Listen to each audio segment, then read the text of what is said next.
Yeah, how you doing? Nathan Baird, Indy Star. Just obviously, we are just talking to Coach Green. You've got an extensive background with him now, and you've worked with Coach Scherer before too, right? Or at least you're familiar with him. Just how is that helping the three of you get this project started and set on what you want this defensive line to look like? Well, first of all, the congruency in terms of our staff is not going to be an issue. I think that was one thing Coach Odom was really big on bringing us all here. I played for Coach Odom, so I kind of know the expectation and what he wants. And there's a number of former teammates of mine on the staff, including Coach Shear. So Coach Shear and I, we played together, played in the same scheme together. And then obviously when we got to Arkansas, I worked with him a couple years when he was the linebacker coach, and Coach Odom was obviously calling it. So we were together then. And then Coach Green, the last 3 seasons I've been with him, and he has also had experience with Coach Shear and Coach Odom. But congruency is not going to be an issue, and that was one thing Coach Odom, coming here, he wanted that.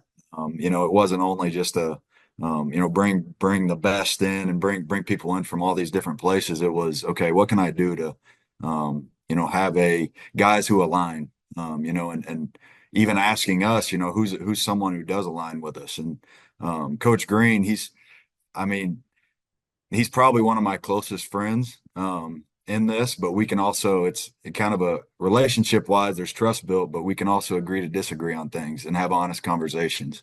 And so there's, working together on the defensive line. It's not, in a lot of schools, you see, two back end coaches. Well, Coach Odom wanted to put a premium on the front. And with how, being multiple in what we do defensively, it allows us to have a specific coach for different positions where I can take a defensive end and we can get to an outside linebacker position if needed. We can play him as an off the ball linebacker. There's just some things that, with how multiple we want to be, that it helps tie it together and helps be able to, put finer detail into what we're doing. And one more thing with that, Coach Green and I, we do meet as a defensive line. So like the other day we had the guys in there and, we talk about whole part, whole teaching. So we're going to show them the whole picture together, separate, teach their part, and then we can bring them back together and put the whole thing together again. And a lot of guys, they respond well to that. Does Tom, that, go. does that answer? Tom, go ahead.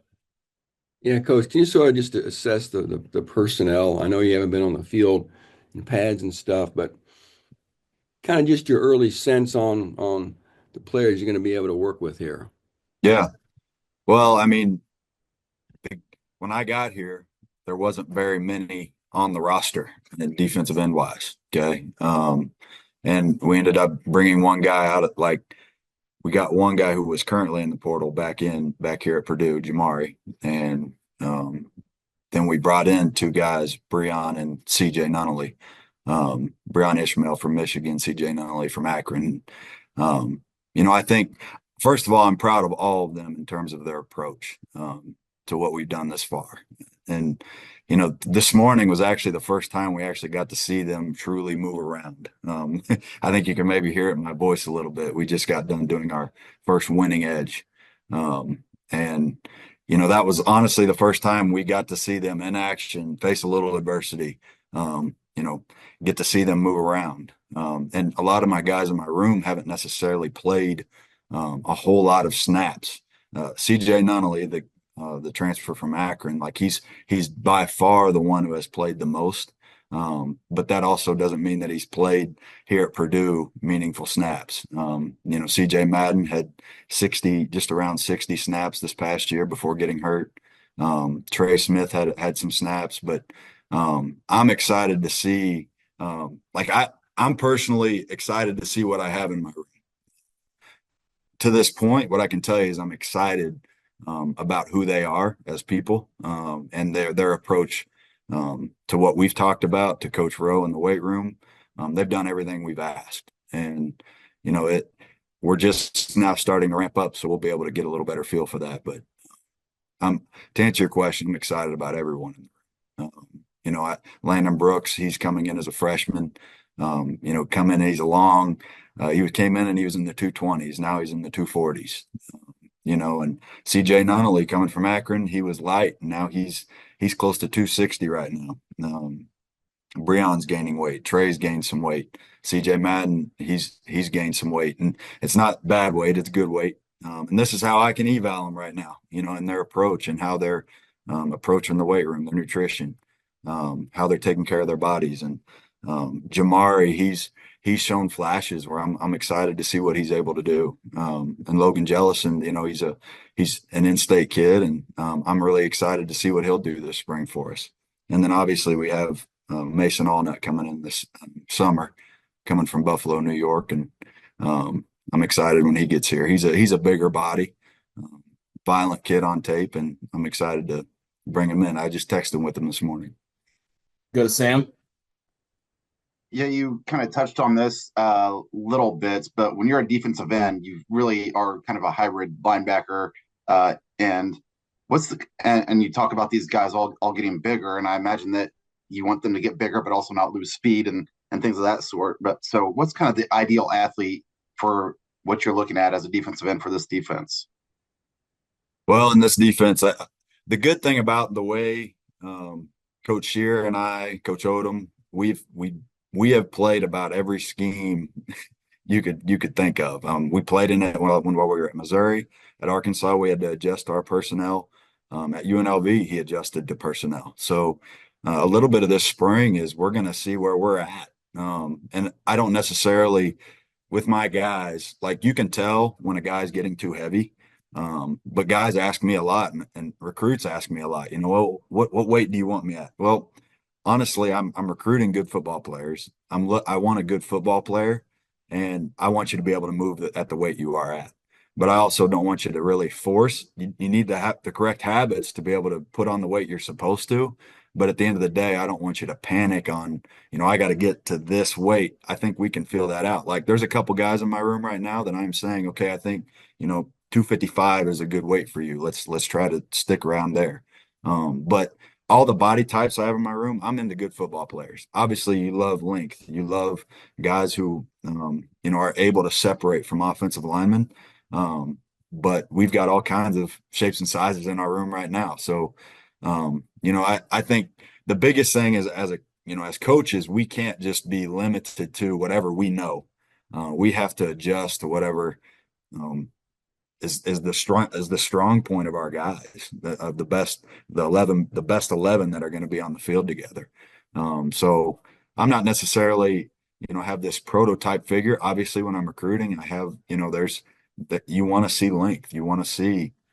I'm not necessarily you got to be 6'1" plus. You got to be. I'm not necessarily with that. If you've got length and you're 6'1", you can probably play in this league. And if you're a good football player and you have the other intangible things. But I don't know if that answers your question, but we do have a lot of body types in our room. And we are kind of figuring out right now what we're going to be. Obviously, we're going in with a plan and kind of we're projecting a little bit on what we think, this guy can do. But we are willing to adjust based off of what our guys can and can't do. Doug, go ahead.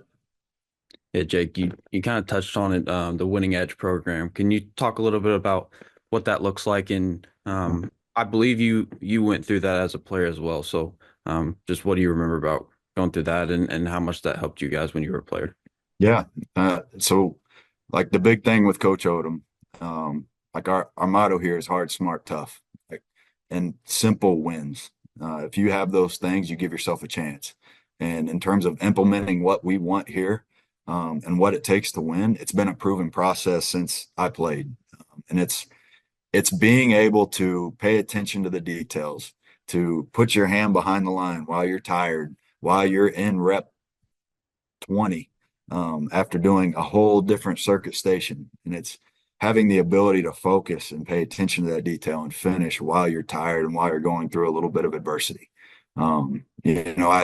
It's changed over the years a little bit, and rightfully it's gotten better over the years, but it's also something that you have to go through hard things to be able to have to have a galvanizing process.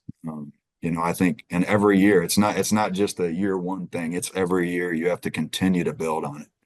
I going through it at Missouri, it was, if you're prepared and if you treat it like a game, if you treat it and have your approach as a scrimmage where I'm going to prepare my body, my mind, you will go and dominate it.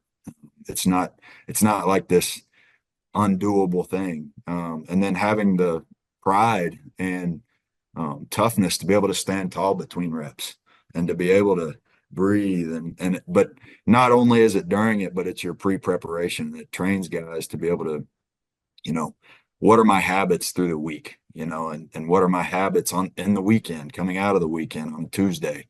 And we're getting up early. I mean, we've been going for 4 hours now, a lot of us. So it's just, it's dealing with a little adversity, putting them through it. And that's part of the galvanizing process. So that you guys understand that toughness wins. And you'll hear Coach Odom say that over and over. And that's our mindset behind it. Go back to Nathan.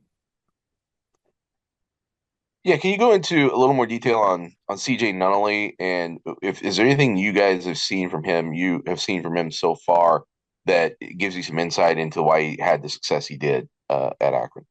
Yeah, his approach is he brings a veteran mindset to the room that's really good for honestly, and this isn't it's just an inexperienced room. That's just the fact.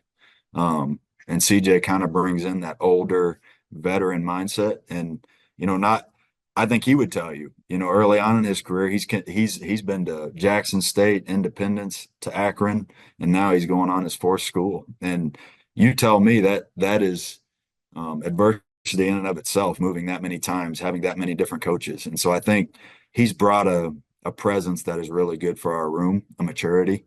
And I think he was galvanized over time, and he was back-to-back all-MAC kid. And I think when you look at sacks, when you look at stats, and this is NFL down, most sacks are effort-based. Most sacks are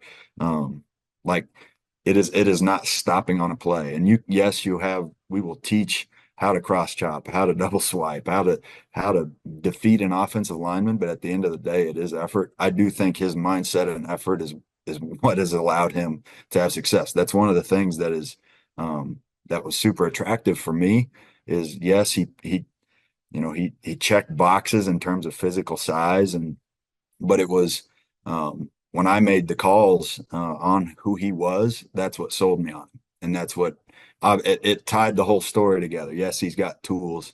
Yes, he's got some athleticism. But it's his mindset, it's his approach that separates him.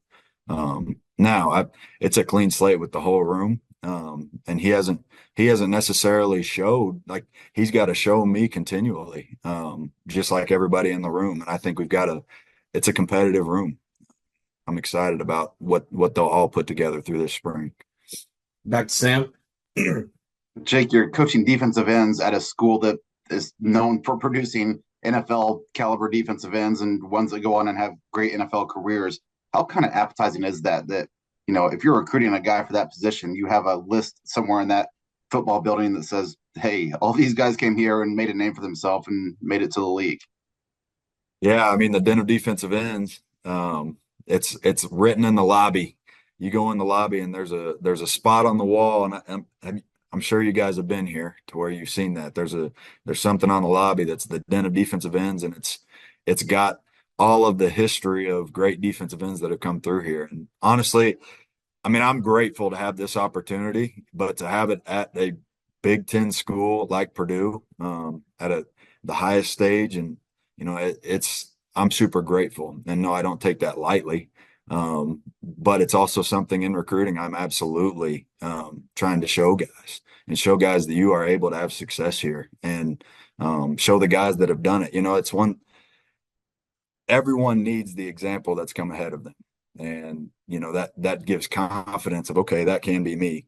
That is something I show our recruits. Yes, to answer your question. And no, I don't take it lightly. I would love to have some of those guys come back. I know Roosevelt Colvin, he was around at one of the basketball games, and it's obviously you get you see George Karlaftis playing in the Super Bowl, and you use all those things because it's guys that have done it before, done it here before, and also guys that take pride in being a Boilermaker, and that's what I want to help instill that into our guys, make it a like challenge the guys that I currently have here, that this is the standard that has been set, this is the expectation, and so production is there's been production in the past, and we expect that to keep going. And then last thing for me is just your relationship with Barry Odom probably is much different as a coach, with him being your boss, than as a player. But as a player, what makes him a great football coach and gets you to buy into what he's selling? In terms of coaching is about earning trust from your players. You want your guys to trust you, and it really they don't care. I mean, you've heard the cliche saying, but there's so much truth to it. Is they don't care how much you know until you know how much you care. And Coach Odom truly cares about his players. And I think if you look at our staff, that is a living testimony of that, of guys that he has poured into in the past and has brought on staff here, guys that he knows share the same vision he has and have done it before. But as a player, I think, Coach Odom, he loves his guys and he is pouring into them. Every guys are young men are hungry for accountability and structure. And I think he challenges them, and it may be a hard process at first, but eventually the guys are very grateful for that. And the guys that hold on to that and run with it are the guys that have a lot of success. And I don't think that's necessarily just in our program, but I think that's throughout college football. I think that's throughout sports. But I think he challenges you to get the best out of yourself. And I think that's the best quality he has as a leader. And he challenges us coaches. And so the difference is now I'm on the other side of it. I see the accountability that he has to us in challenging our guys. I think it's one thing, he challenges the players, but he's also challenging us to be that example, to challenge them in ways to get the most out of them. Coaching is teaching and motivating players. And he's exceptional at that. Any more questions for Coach Trump? All right, cool. Thank you, Coach. Thanks, guys. We'll have Coach Shebus up next. Nice to meet y'all.